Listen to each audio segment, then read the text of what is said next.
Hello everybody, this is Shane again. I got another Bible study for you, but this one should be next to the last one. It's called What You Call God. Now, in the Greek, God is called Theo, Theos, Theon, Thea, and Theo. And it's spelled Theo, Theos, Theon, Thea,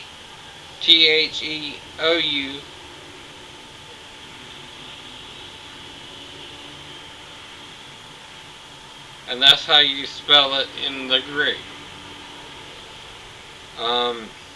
In the Hebrew, you got El, Elah, Elhi, Elhinu, and so on and so forth. Now, the Muslims call God Allah. Now, it's not what you call God by, it's how you treat your fellow man. Now, let's say you call God Allah and I call God God. It don't mean we're not referring to the same deity. What happens is men try to force their version of religion upon other men instead of sharing religion. Now, men also seal truths. Now, in Revelations chapter 10,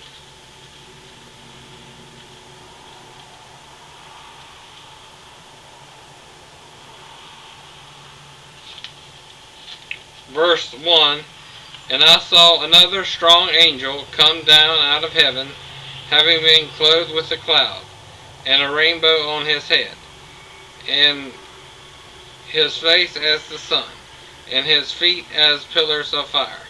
And he had in his hand a little scroll, having been opened.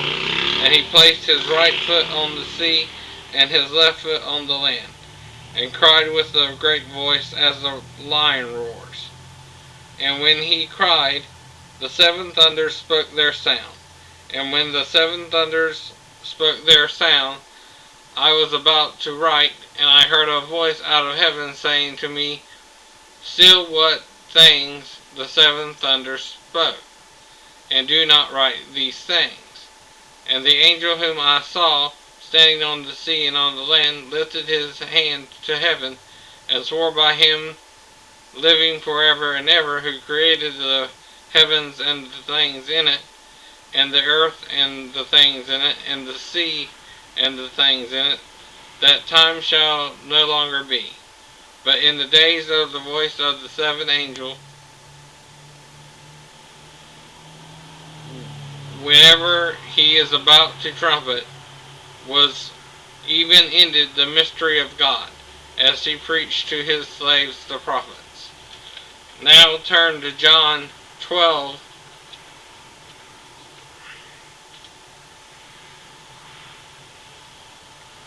28. Father, Jesus is speaking here, "Father, glorify your name." Then a voice came out of heaven, "I both glorified it, and again I will glorify it." Then, standing and hearing, the crowd said that thunder occurred. Others said, "An angel has spoken to him." Jesus answered and said, "This voice has not occurred because of me, but because of you. Now is the judgment of this world. Now the ruler of this world shall be cast out. And if I be lifted up from the earth, I will draw all men to myself." All men and women, or all to myself. Now the thing is, people, when they hear the voice of God, may hear a thunder or a trumpet or something like that, and they may not understand the message God is trying to give them. I've read the Bible 5 times.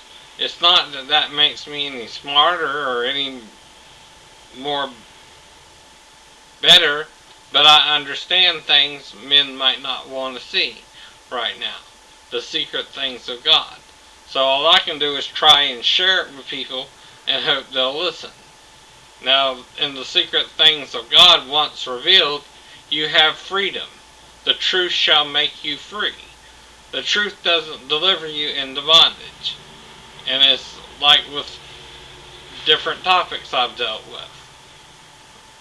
Now, in these topics, you can be transgendered, you can be this, that, or the other. You can be homosexual, you can be bisexual. But what you gotta do is do it in love. Be honest about it. Don't lie. Don't try to trick people. Don't try to do people wrong. Don't try to rape people. Don't try to do violence to people. Try and treat people like you want to be treated. Like the Bible says. Do unto others as you would have them do unto you. And that's the problem. We're not doing unto others as we would have them do to us. So we get confused.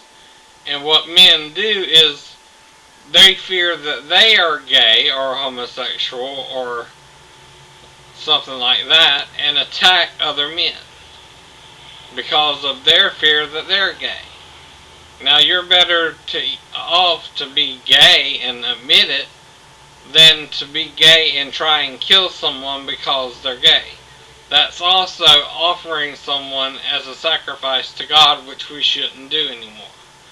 It's better for a person to die peacefully in their sleep than it is for someone to die in battle or in a war.